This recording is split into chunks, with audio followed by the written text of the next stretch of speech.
Welcome, everybody. Good morning. This is really an early morning crew for Black Rock City. And all you out in Radio Land, 97.7 KPOD. We're broadcasting from the basement of the Aragon Ballroom in beautiful downtown Black Rock City. And welcome all of you people out in Radio Land and those out in the playa around here. And especially welcome our guests here in the Chill Pod. My name is Lorenzo. I'm with Palenque, Norte, and we are one of the theme camps that's in Etheria Village, nicknamed Podville for some strange reason. The magic at Palenque was the conversations that got started. The people came for the lecturers the first year, and then after that they kept coming back for the crowd and to see old friends, meet new friends, and that's actually where I met Daniel the first time was in Palenque. He's written about it, been there, and last year at Center Camp, one of those things that you hear about at Burning Man all the time is Randy and I were sitting there, or no, it was my wife Mary C. and I and Linda Shaw were sitting there, and everybody looked up at once, and Daniel looked up, and we all looked at each other and said, wow, and we hadn't seen each other in several years, and then we meet at Center Camp for coffee in the morning, so that's one of those magical things. I know Daniel Pinchbeck needs no introduction to most of you, or you wouldn't have gotten up so early to be here. I think one of the things that I'd like to point out that maybe you don't know about Daniel is that he is, as far as the tribe's concerned, what I consider the tribe, the psychedelic community, his genesis goes right back to the roots. His mother was integral with the Beats and Ginsberg and Kerouac, and I think what I like best is that it proves that old rule that your kids don't turn out like you do, they skip a generation, and I'm so afraid my kids might be too straight, and so Daniel is good evidence here that you can, if you raise your kids right, they can turn out just like the rest of us. So and Daniel's got a book that's really been making the rounds. I know a lot of you have read it. It's been in excerpts in a lot of magazines, and so we're going to I've asked all of our speakers, and they're all doing this, just this is their gift to the playa. And they're all speaking about something that they haven't really talked about much. And we are recording these on MP3, so the Palenque Norte lectures hopefully will be on our website. Most of them, we've had a few little equipment issues, but the biggest part of them will be up there, and Daniel's agreed to let his up there too. So he's going to be talking about some very interesting things, and then we'll have a Q&A, and I hope somebody asks him about his trip with Eric Davis to look at crop circles this summer, because I'm interested in that too. Oh, there's Eric. So welcome, Eric, and John Hanna. Several of our speakers are here. Bruce Damer. So thank you guys for coming back and supporting each other. So who helped me welcome Daniel? Daniel.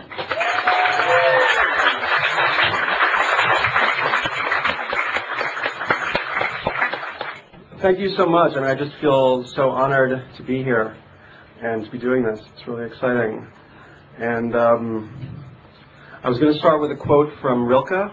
I'm going to repeat it twice because it's really ornate, but I think it's really beautiful. Who, if I cried out, would hear me among the angelic hierarchies? And even if one of them suddenly pressed me against his heart, I would merely be consumed in the strength of that stronger existence.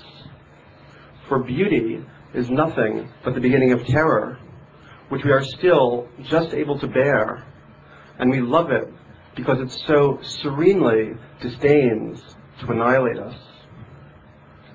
I'm going to repeat it again. Who, if I cried out, would hear me among the angelic hierarchies? And even if one of them suddenly pressed me against his heart, I would merely be consumed in the strength of that stronger existence. For beauty is nothing but the beginning of terror, which we are still just able to bear, and we love it because it so serenely disdains to annihilate us. The first thing I wanted to say was just, thank you, Larry, for putting this together. I think it's really important. I think it really raises the vibration of Burning Man to take ideas seriously and to give a space for them to be explored. I'm going to do as much as I can in this talk to convey the ideas I've had on these subjects, and I'll answer all your questions. And I'm not going to go to the burn tonight. I'm going to stay at Comfort. If anybody wants to come and talk to me deeply about any of this stuff, all day or during the burn, I'll be there. Because I want people to really have a crystalline appreciation of what I'm saying. I think that's important. And the other thing I wanted to say, and I think this is also really important, is I wanted to say thank you, Creator Spirit, for giving us Burning Man. You know, thank you so much.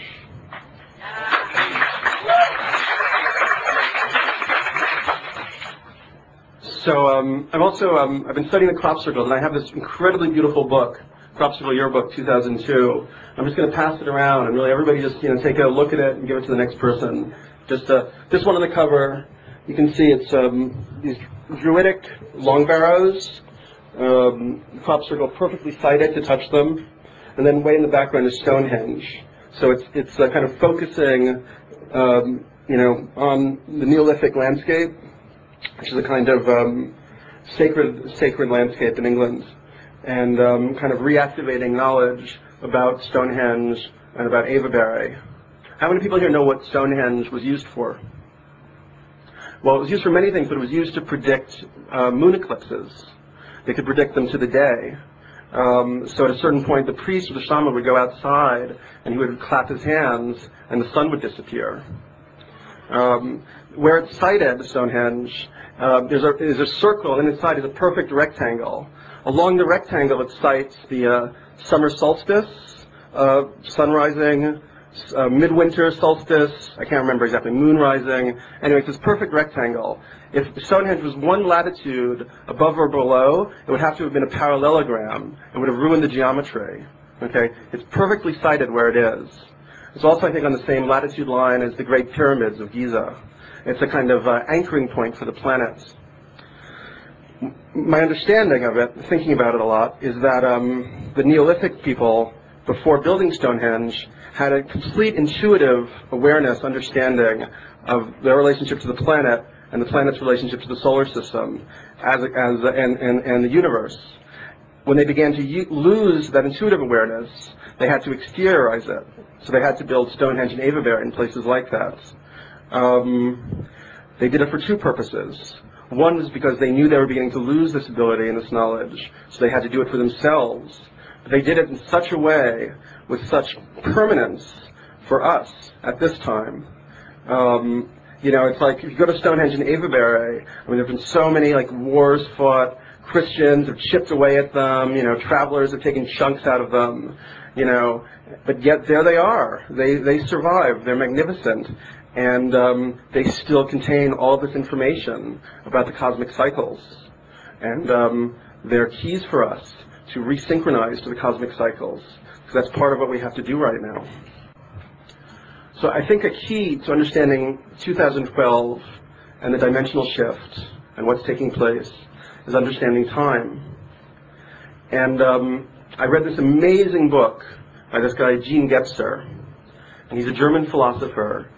He wrote one book. He spent 17 years on it. It's called The Ever-Present Origin.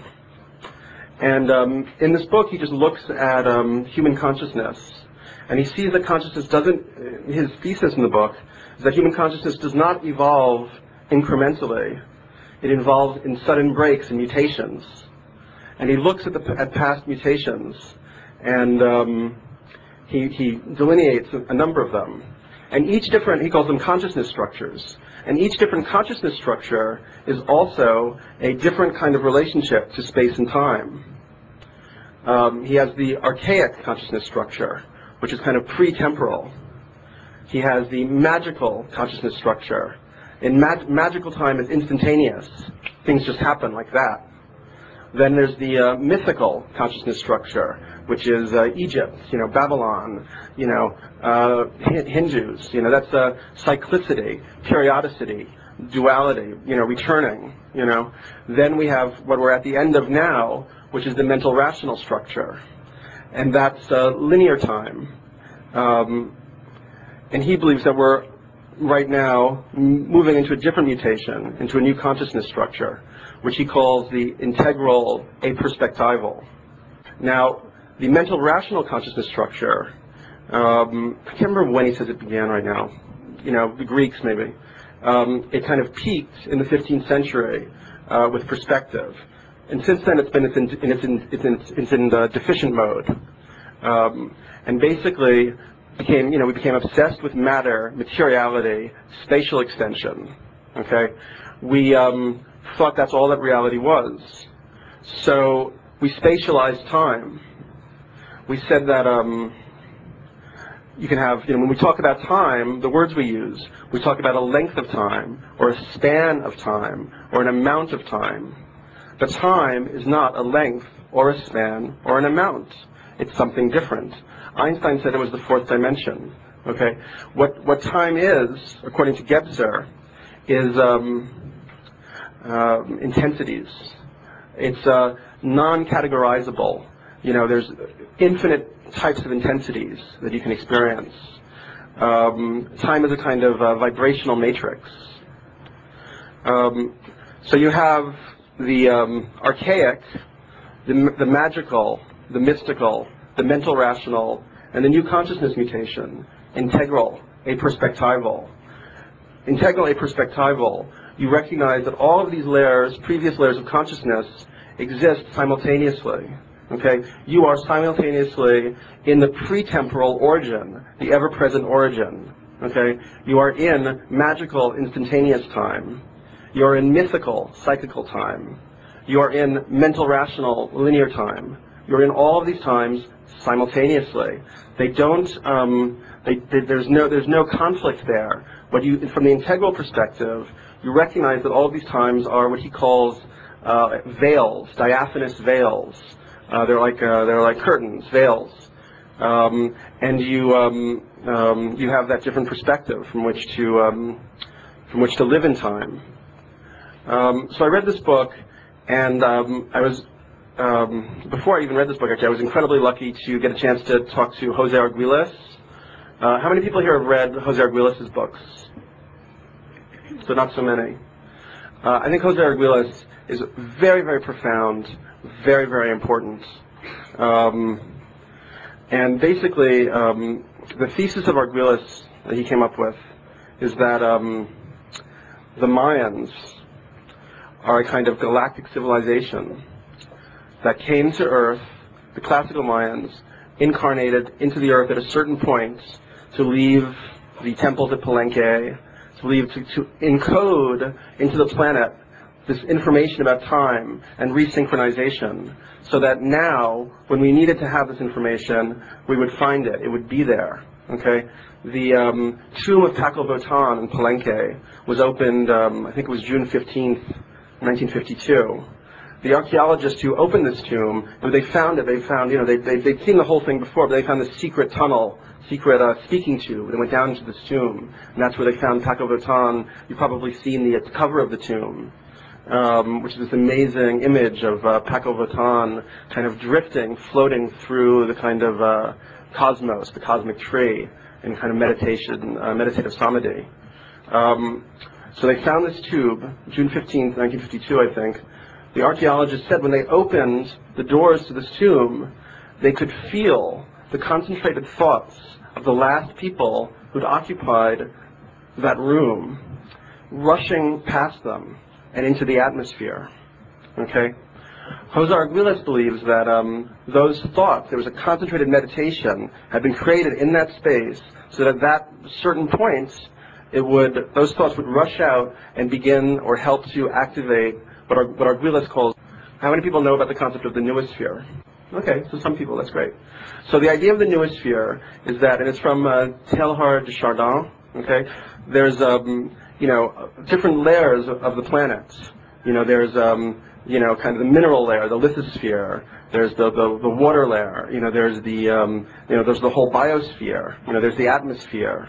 And above all of that is the noosphere, which is the envelope of thought around the planet. And what 2012 is about humanity consciously activating the noosphere. And when we're able to do that, we will be able to consciously transform the planet in whatever way we like. Okay? The planet will become Burning Man. That's what's going to happen in 2013. With running water, exactly.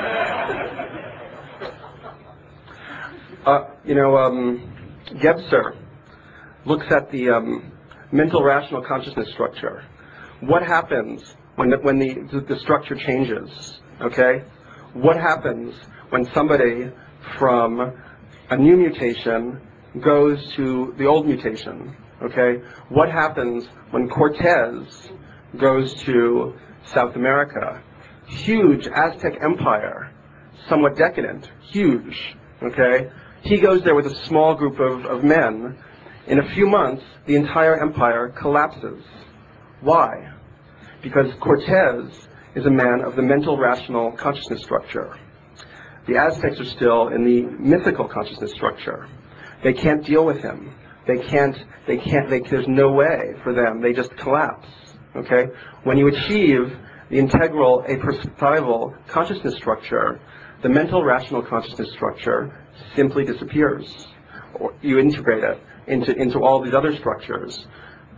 I mean, which arguably I would say are more profound ways of dealing with existence, but they're all together, you know.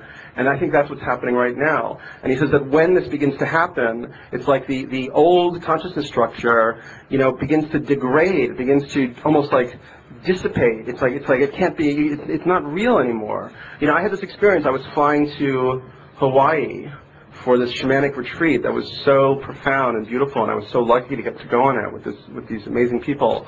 And I changed planes in the Denver airport.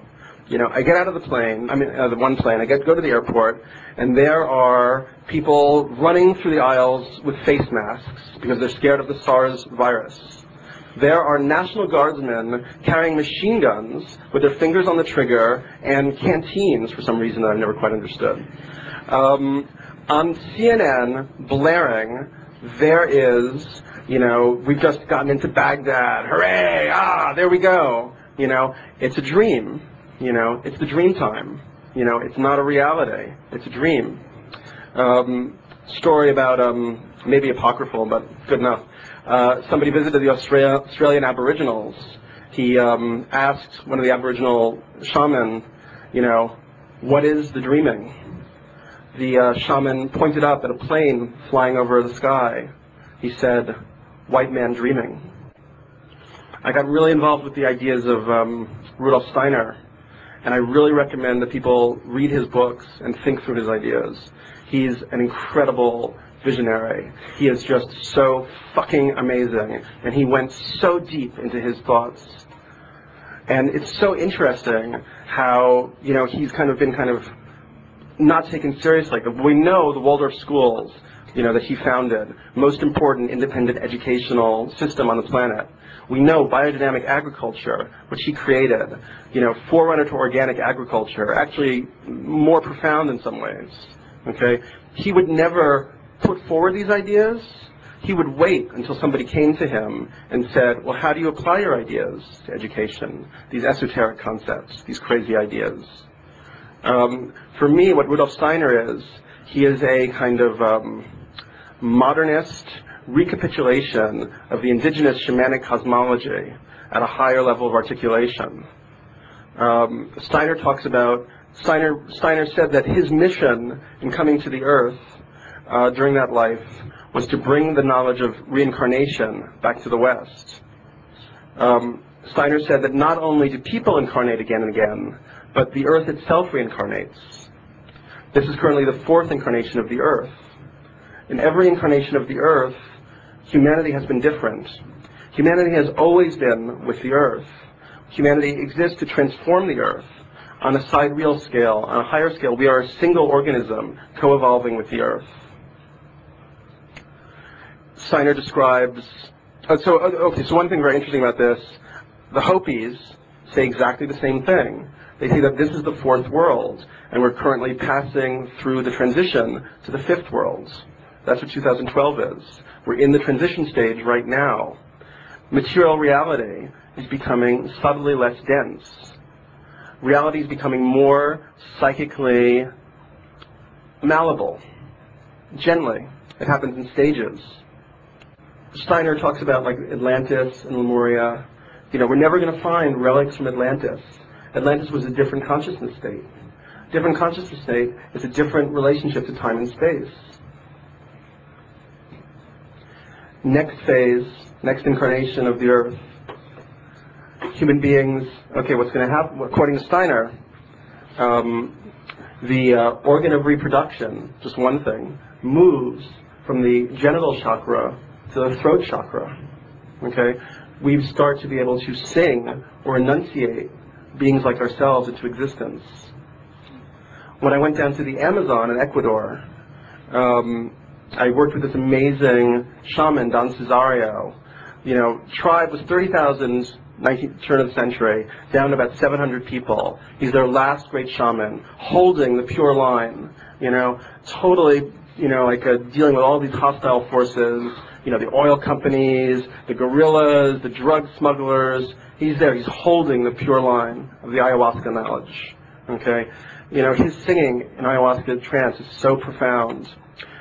They told me when the tribe used to sing all together, go deep, deep, deep into the ayahuasca trance, they would do it for nights upon end. Sometimes at the end of the night, the shaman would look down, and in his hand would be a seed or a sapling. They would have sung a new plant into existence, because what they're doing is interacting with the elemental spirits, with the elemental forces. And the plant would be a medicinal herb that they need for their tribe, some plant they needed. Okay? When I heard this, of course, I was like, that's ridiculous, no way. I let it sink in. I had my own magical experiences. I believe that it is the case. I believe that using shamanism, ayahuasca, mushrooms, we can do things that are incredibly impossible from our current perspective. And those spirits and those forces are waiting to work with us. And they're ready. They've been waiting for this time. So going to shamanic practice is part of the key to turning this whole thing around. It has to be done very attentively, very highly consciously. It's very valuable to go back to the native traditions and to see what the Native American church is, to see, how the indigenous shamans hold the medicine. It's very important. I think he's interesting. He's kind of a trickster. He's kind of a circus showman. But it's the same information as Arguelles. I think that's part of what's happening. Magnetic North is flipping like crazy. Thesis of my next book. Destruction of the biosphere by modern industrial civilization is a willed cataclysm designed to force the accelerated evolution of human consciousness to the next level. It's exquisitely timed. If you look at any process in nature, timing is exquisite. Fetal development, moment by moment, chemical signals released, okay? Consciousness, evolving consciousness of a planet. LSD, popped into the world, 1943, Basel, Switzerland, center of medieval alchemy, final solution going on, all around. That's the seed, moves us forward, one of the seeds. Had to be integrated in stages, how to work with that medicine. That reminds me of something else that I don't think really addresses this. Another way, there are many different ways, kind of articulations with which to look at what's happening, and it's really nice to just have a bunch of different ways so that we can go deeper into understanding. And it's like levels of awareness. We have to keep pushing into it because it's scary. It's talking about a total transformation of the earth, okay? Total transformation of humanity, okay? One way is to talk about the tree of life in the Kabbalah, and from that to the Mandelbrot set, fractals. Tree of life in the Kabbalah, 10 sephiroths. Each sephiroth contains another tree of life. Infinite, it's a fractal, okay? If you take the tree of life and you take away Kether, and beneath Kether is the phantom sephiroth, the 11th, Daf, okay, which is both the abyss and knowledge. If you draw a circles and sort of curves rating out from Daf, the abyss and knowledge, and make a kind of shape like that, with the little curls for the for the Sephiroth, you have exactly the Mandelbrot set. So I think we need a different way of thinking about, and our language is going to evolve also. Our language is going to change, because it's not really about dimensions. That's too hard a word. It's more about intervals, infinite intervals, infinite possible experiences of consciousness. Part of 2012 is going to be, the ability to explore different types of time and space, which are also different beings.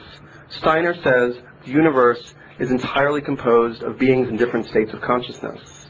Okay? I say that consciousness is technology. Steiner talks about, he describes the incarnations of the Earth, and then he gives them different names. It's a little confusing. We're in the Earth phase. Next phase he calls the Jupiter incarnation. Okay? Bush, Cheney have an island in Florida, Jupiter Islands.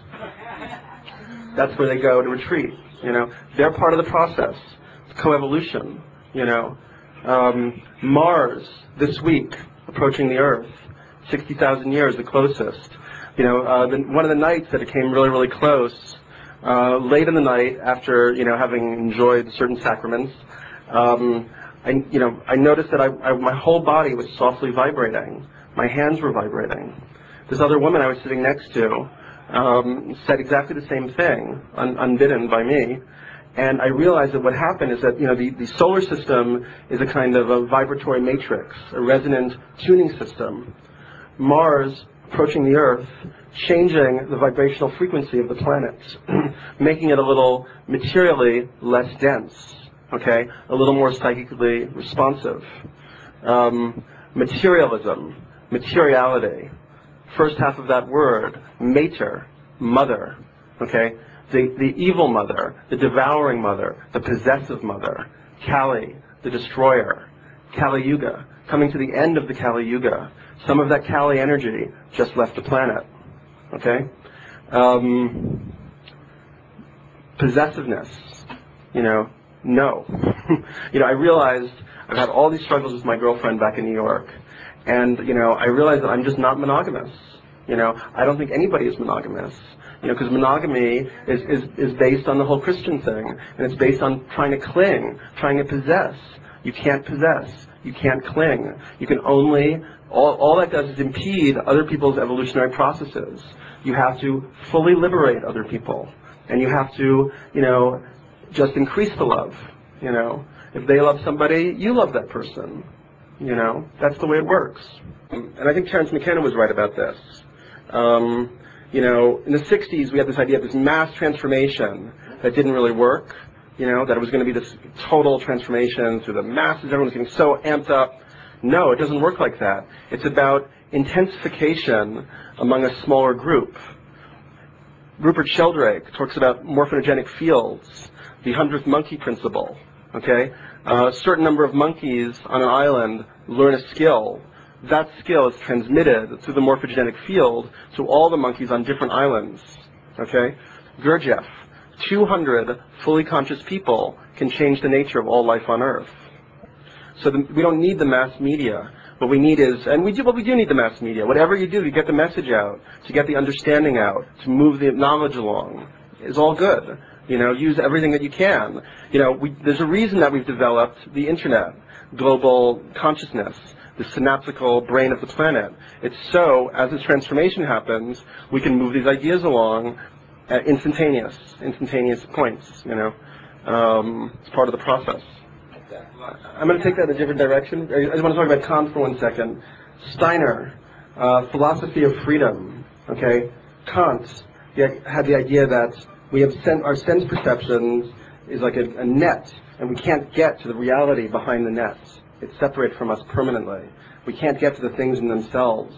Steiner and the philosophy of freedom, to me, completely just defeats that argument, because he points out that perception is always and already an act of cognition. As soon as you're perceiving something, you're thinking, you're cognizing it, you're thinking it, you're bringing it into manifestation, you're allowing it to manifest. So Steiner said that there's no limits to perception, no limits to thought. It's infinite. You know, Gebser talks about it's not about the expansion of consciousness, what they said in the 60s. It's about the intensification of consciousness. Words are very important. Intensification. No limit to the intensification. You can go, you know, and infinitely deep. You know, time is an illusion. Arguelles, basically, brilliantly, in his book Time in the Technosphere, this new book, which is, he's so overwhelming, he's so over the top that it really puts people off. but the ideas are just so there and so amazing, and it's like you have to move into his space like point by point, But basically, he says that the calendar is the macro-organizing principle of a culture. If you have a calendar that's not synchronized to natural patterns, to the cosmic order, if you have a 12-month calendar, arbitrary days, named after vicious Caesarian emperors, that calendar is desynchronizing everybody. And if they become desynchronized, they become insane. The whole culture will become insane. So he put forward a new calendar, 13 moon calendar, okay, trying to resynchronize with the lunar cycles. I don't think it's perfect. I think there's fine-tuning to do on what he's done, but it's beautiful. It may be good enough. I think that this calendar that he created, you can go to www.tortuga.com, read about it, www.13moon.com, read about it, download it, find your galactic signature. Instead of an astrological sign, you have a galactic signature. Mine was yellow spectral star. My birthday, June 15th, 1966. June 15th, the day Paco Vaton's tomb was opened in 1952. Yellow spectral star. Jose Arguelles has this thing of sort of partners that you have. You have a kind of, you have an antipode partner, you have an occult partner, you have a helping partner. Okay, he's a blue spectral monkey. I'm a yellow spectral star. I happen to be his perfect helping partner. When when I was going to interview him, he asked for my birth, date, and he recognized that this was part of this whole process that we're going through.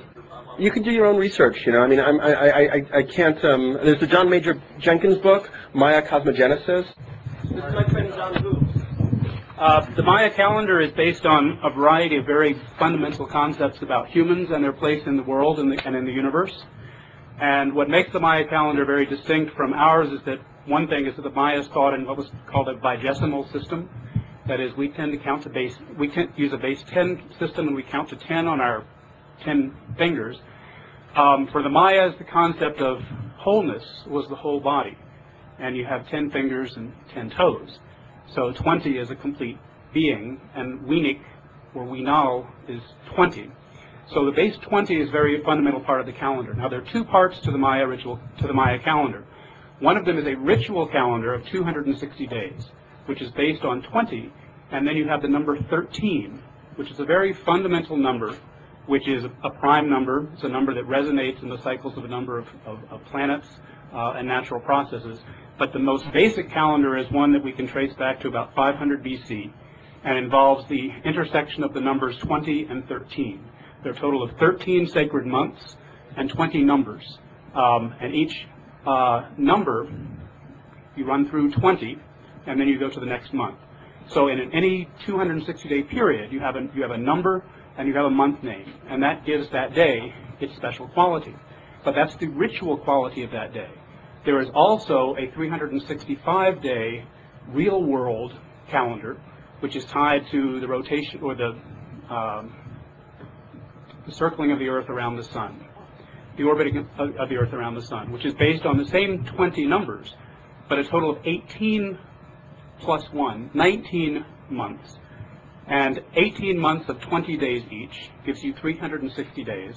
And then there's a 5-day period, which is considered to be the Wayeb, which is a very dangerous period, and in fact is a period when things are in flux, and during the Wayeb, which typically falls during the spring, you need to be very, very cautious. But you cycle through 20 days in 18 months, and then you add the 5, and you get 365. Well, these two calendars interact with each other in a much larger cycle, in that if you permute 260 against 365, what you find is that every day in that period has a unique quality, one that comes from the number, and every number has a potency. We tend to associate numbers like 4 or 3 or 7 with magical qualities. Every number for the Maya had its significance, a 2, a 3, 8, whatever. The months also had their particular qualities. And many of the months on the ritual calendar are named after natural objects. So in the ritual calendar, you have a quality. Then in the worldly calendar, you have a quality. So every single day is imprinted with the quality of the sacred calendar and of the ritual calendar. Well, those two only permute against each other once every 52 years. Now, if you think about the Maya world, not that many people reach the age of 52, but you typically would have only one birthday in a 52-year cycle. And if someone could reach 2 birthdays, if they could actually live to the age of 104, which probably happened every once in a while, that person was a person of a quality that was absolutely exceptional. But these two calendars permute against each other. And then there are a series of levels in the larger calendar. That is, you have the quality of the day, then you have the quality of the month, of which there are 18 months, and then those months go into a cycle of 20 years called a katun. And then those 20 years go into a cycle of 400 years called a baktun. And the baktuns can reach the number of 13, but there's no 14th baktun. Above the baktun, you have a kalabtun, which is 400 times 20, or 8,000 years, and then it continues going. So we're talking about cycles of hundreds of thousands of years. What we're going to reach on December 21st in the year 2012 is the very end of Baktun 13, at which point we move to a whole other level of existence, which is going to be a new consciousness, a new world. But that's the Maya calendar in a nutshell. Let me just say that we still don't know exactly where the 260-day calendar comes from. It may be tied in with the cycle of Venus. But one very interesting speculation, which is something that you have to think about the context, and context is everything for calendars, is that 260 days is also a fairly good approximation of the time from fertilization to birth. Okay, it's approximately 9 months. To add another dimension to this, think of the context in which Maya women were experiencing childbirth. They were living in villages where they were sharing their pheromones, and it's been documented that women who live together in close proximity for long periods of time tend to cycle together. And so in a Neolithic village, one of the things that will happen, not strictly, because we're not robots, but in general, you will find all of the women in the community cycling together, and there will be distinct periods of fertilization and birth, which are represented by perhaps this 260-day calendar. Tim, I just wanted to thank you so much for that. That was awesome. And I just appreciate so much all the brilliant minds at Burning Man. It's like heaven to speak with you. I want to really recommend another book to people. It's called A Little Book of Coincidence. It's by this guy, John Martineau, who was sort of initiated into esoteric cosmology by the crop circle phenomenon. And this book, he just created a software program where he was able to create maps, diagrams of the relationship between the Earth and different planets. Venus, I think it's 5 times in 8 years, Venus and the Earth, come as close as they come, and Venus always presents the same face to the Earth. 5, 8, 13, Fibonacci scale. I mean, that's why Venus is the planet of beauty, because it has this incredible harmonic relationship with the Earth. Okay, Steiner. You gotta read Steiner. You gotta read Harmony of the Creative Word. Fucking masterpiece. So beautiful. About the elemental spirits, about the gnomes, etc. Okay, that's a digression. Steiner talks about time being composed of time spirits, archangels. Each period of time is a being. The Middle Ages was a being. Renaissance, modern period. Okay? Anyway, that's all. I was just going to introduce a dimension for discussion that I haven't heard yet, and that is to a large extent in focusing on 2012, we're appropriating knowledge that did not come from the Western tradition at all. We've been talking about Steiner and Aristotle and others, but in fact it's an indigenous native movement which ties in with some of the things that are going to change our world in 2012 that we need to be conscious of now and work together with, because it's the synthesis of West and non-West that is one of the most important things that will happen then.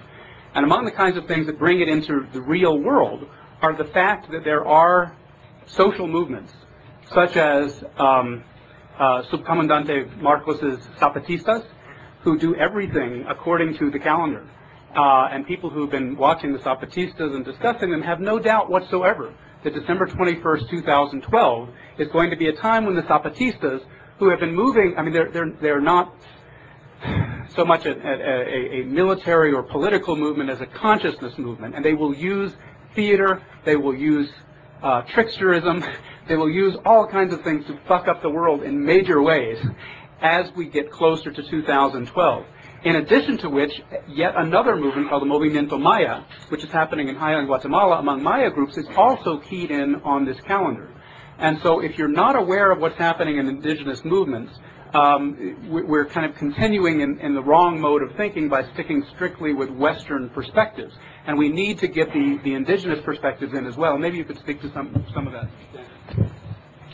Right, well that's why I keep telling people they must go now, if they can, and work with the shamans who've been holding these traditions, if they can do it. I just wanted to point out that Arguelles was recognized by 9 indigenous tribes in Mexico as the closer of the cycle.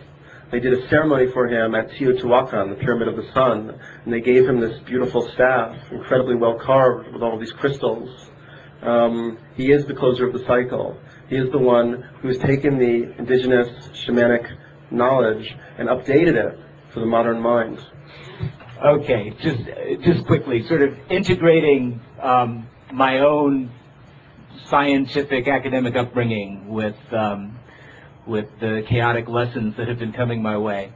I've been listening to this discussion and thinking that a lot of these terms are possibly predictive, which fascinates me, and I want to study more along those lines, but definitely poetic.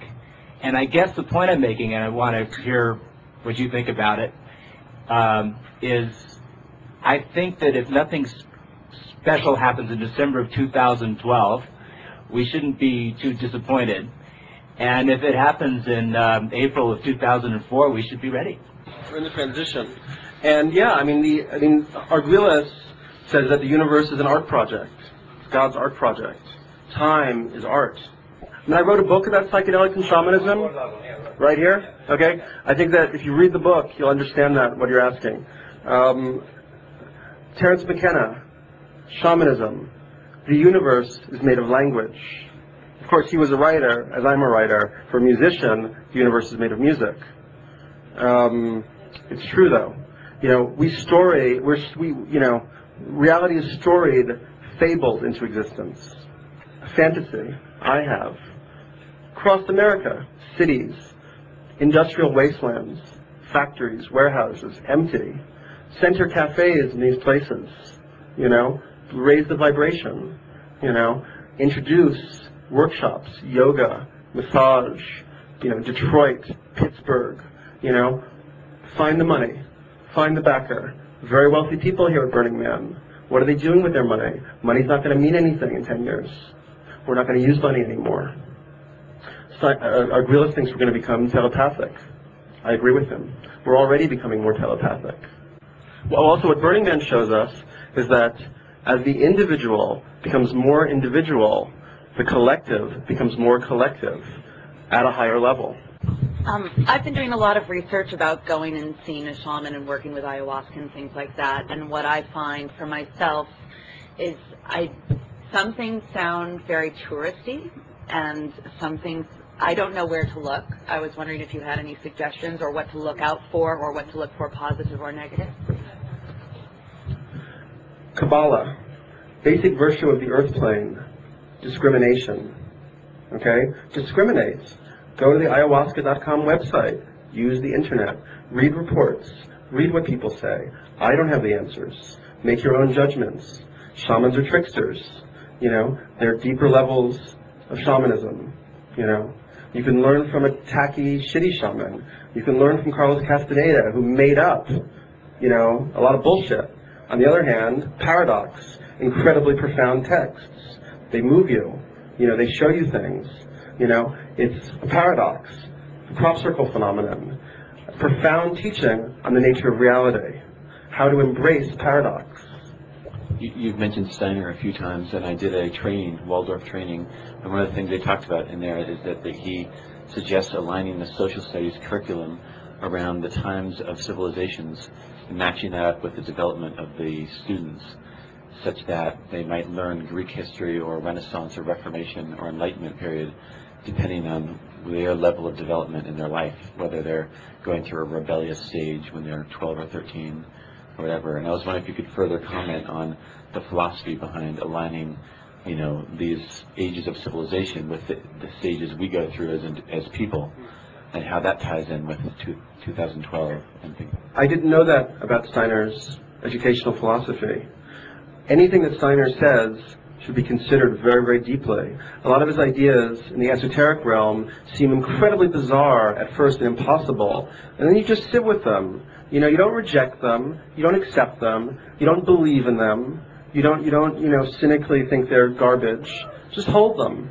Hold the space for them. They move inside you. Steiner, it's very controversial. He talks about, children should not learn to read until they're, I think, 6, roughly, until they start getting, I guess, their second set of teeth. He says that the reason that's the case, that when you start getting the second set of teeth, is when the ether body emerges from the physical body. Okay? When you're 12, 13, the astral body starts to emerge. When you're next 7 years, whatever it is, the I, the ego, fully emerges. I don't know what I think about that. I learned to read very, very young. It imbalanced me. However, it's how I got to be who I am. My mother was a writer and a reader, completely prioritized that. It's one way of knowing, I think that, his ideas are very profound, Steiner's. Hi. Before you end today, could you give us a travel story that's not in your book?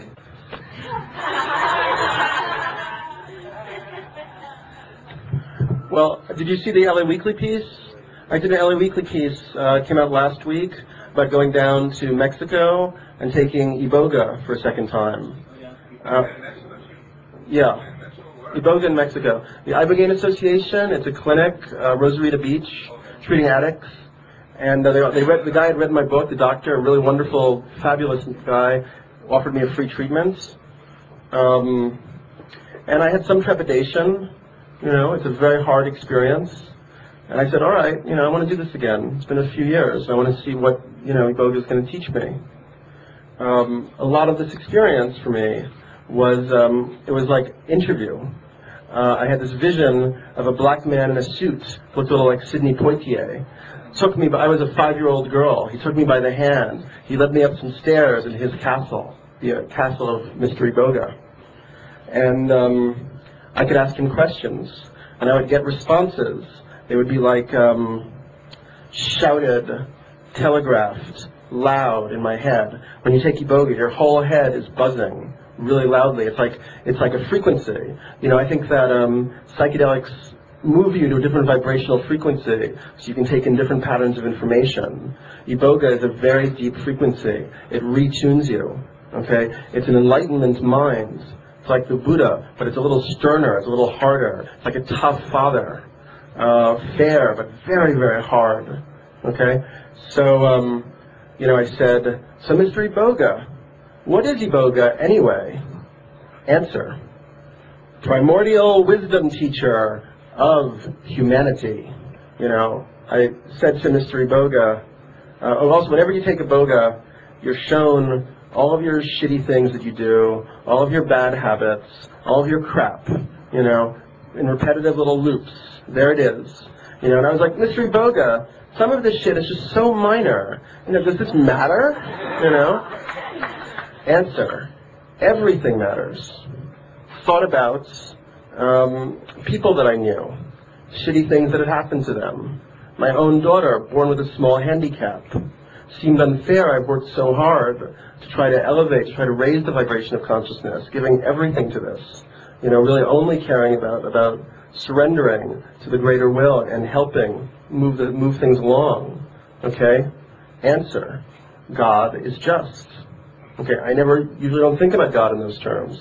I understood karmic patterns, work you have to do, thought about the horror of the modern world, visions of nuclear devastation, biospheric annihilation, response.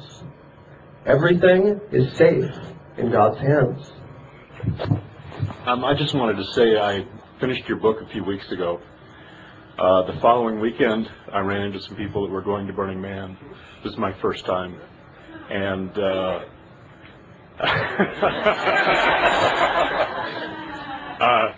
well, maybe this will tell you. I wanted to say thank you for bringing me here.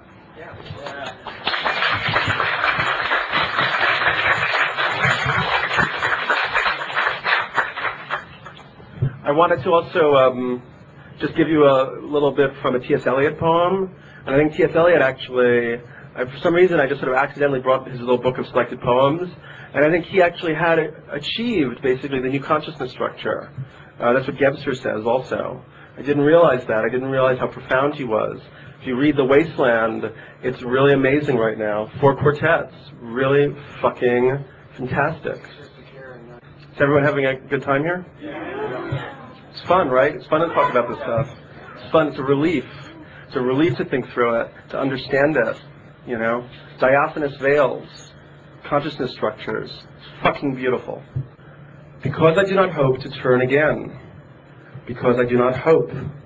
Because I do not hope to turn, desiring this man's gift and that man's scope. I no longer strive towards such things.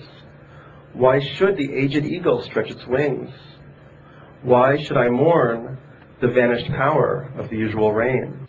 Because I do not hope to know again the infirm glory of the positive hour. Because I do not think. Because I know I shall not know the one veritable transitory power. Because I cannot drink there where trees flower and springs flow, for there is nothing again. Because I know that time is always time, and place is always and only place. And what is actual only for one time, and only for one place. I rejoice that things are as they are, and I renounce the blessed face, and renounce the voice, because I cannot hope to turn again. Consequently, I rejoice, having to construct something upon which to rejoice. And pray God to have mercy upon us. And I pray that I may forget these matters that with myself I too much discuss, too much explain, because I do not hope to turn again. Let these words answer for what is done, not to be done again. May the judgment not be too heavy upon us. Because these wings are no longer wings to fly, but merely vans to beat the air. The air, which is now thoroughly small and dry, smaller and drier than the will. Teach us to care and not to care. Teach us to sit still. Thank you.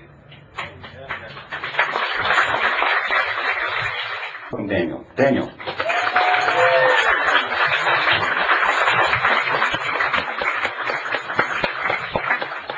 Thank you so much. I mean, I just feel so honored to be here and to be doing this. It's really exciting.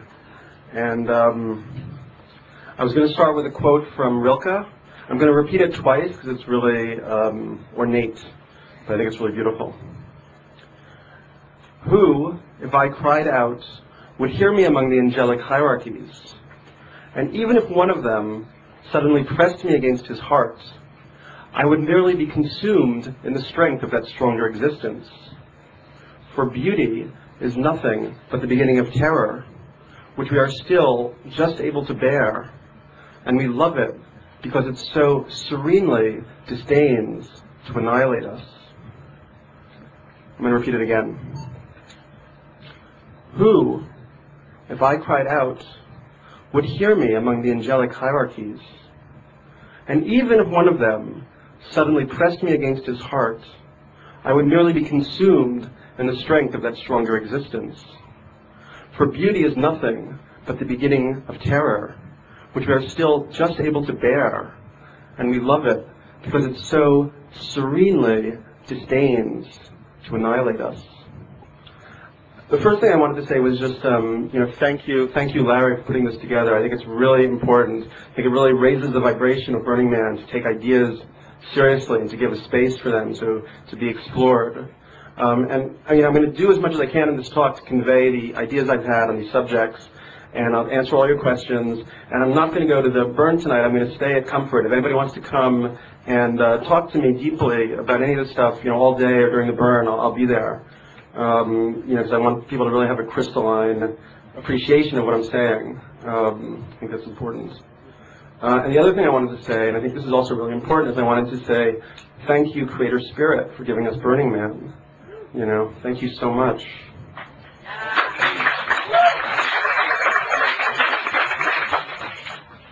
So I've been studying the crop circles, and I have this incredibly beautiful book, Crop Circle Yearbook 2002. I'm just going to pass it around, and really everybody just take a look at it and give it to the next person.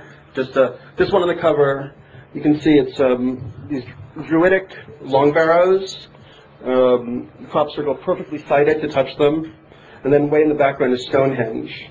So it's kind of focusing, on the Neolithic landscape, which is a kind of sacred landscape in England, and kind of reactivating knowledge about Stonehenge and about Avebury. How many people here know what Stonehenge is? Welcome, everybody. Good morning. This is really an early morning crew for Black Rock City. And all you out in Radio Land, 97.7 KPOD, we're broadcasting from the basement of the Aragon Ballroom in beautiful downtown Black Rock City, and welcome all of you people out in Radio Land and those out in the playa around here, and especially welcome our guests here in the Chill Pod. My name is Lorenzo. I'm with Palenque, Norte, and we are one of the theme camps that's in Etheria Village, nicknamed Podville for some strange reason. The magic at Palenque was the conversations that got started. The people came for the lecturers the first year, and then after that they kept coming back for the crowd and to see old friends, meet new friends, and that's actually where I met Daniel. The first time was in Palenque. He's written about it, been there, and last year at Center Camp, one of those things that you hear about at Burning Man all the time is Randy and I, who were sitting there, or no, it was my wife, Mary C. and I, and Linda Shaw were sitting there, and everybody looked up at once, and Daniel looked up, and we all looked at each other and said, wow, and we hadn't seen each other in several years, and then we meet at Center Camp for coffee in the morning, so that's one of those magical things. I know Daniel Pinchbeck needs no introduction to most of you, or you wouldn't have gotten up so early to be here. Stonehenge was used for. Well, it was used for many things, but it was used to predict moon eclipses. They could predict them to the day. So at a certain point, the priest or the shaman would go outside, and he would clap his hands, and the sun would disappear. Where it's sited, Stonehenge, there's a circle, and inside is a perfect rectangle. Along the rectangle, it sites the summer solstice, sun rising, midwinter solstice, I can't remember exactly, moon rising. Anyway, it's this perfect rectangle. If Stonehenge was one latitude above or below, it would have to have been a parallelogram. It would have ruined the geometry. Okay? It's perfectly sited where it is. It's also, I think, on the same latitude line as the Great Pyramids of Giza. It's a kind of anchoring point for the planets. My understanding of it, thinking about it a lot, is that the Neolithic people, before building Stonehenge, had a complete intuitive awareness, understanding of their relationship to the planet and the planet's relationship to the solar system and the universe. When they began to lose that intuitive awareness, they had to exteriorize it. So they had to build Stonehenge and Avebury and places like that. They did it for two purposes. One was because they knew they were beginning to lose this ability and this knowledge, so they had to do it for themselves. But they did it in such a way, with such permanence for us. I think one of the things that I'd like to point out that maybe you don't know about Daniel is that he is As far as the tribe's concerned, what I consider the tribe, the psychedelic community, his genesis goes right back to the roots. His mother was integral with the Beats and Ginsberg and Kerouac, and I think what I like best is that it proves that old rule that, your kids don't turn out like you do, they skip a generation, and, I'm so afraid my kids might be too straight. And so Daniel is good evidence here that you can, if you raise your kids right, they can turn out just like the rest of us. So, and Daniel's got a book that's really been making the rounds. I know a lot of you have read it. It's been in excerpts in a lot of magazines, and so we're going to, I've asked all of our speakers, and they're all doing this, just this is their gift to the playa. And they're all speaking about something that they haven't really talked about much. And we are recording these on MP3, so the Palenque Norte lectures hopefully will be on our website. Most of them, we've had a few little equipment issues, but the biggest part of them will be up there, and Daniel's agreed to let his up there too. So he's going to be talking about some very interesting things, and then we'll have a Q&A, and I hope somebody asks him about his trip with Eric Davis to look at crop circles this summer, because I'm interested in that too. Oh, there's Eric. Welcome, Eric, and John Hanna. Several of our speakers are here. Bruce Damer. So thank you guys for coming back and supporting each other. So help me welcome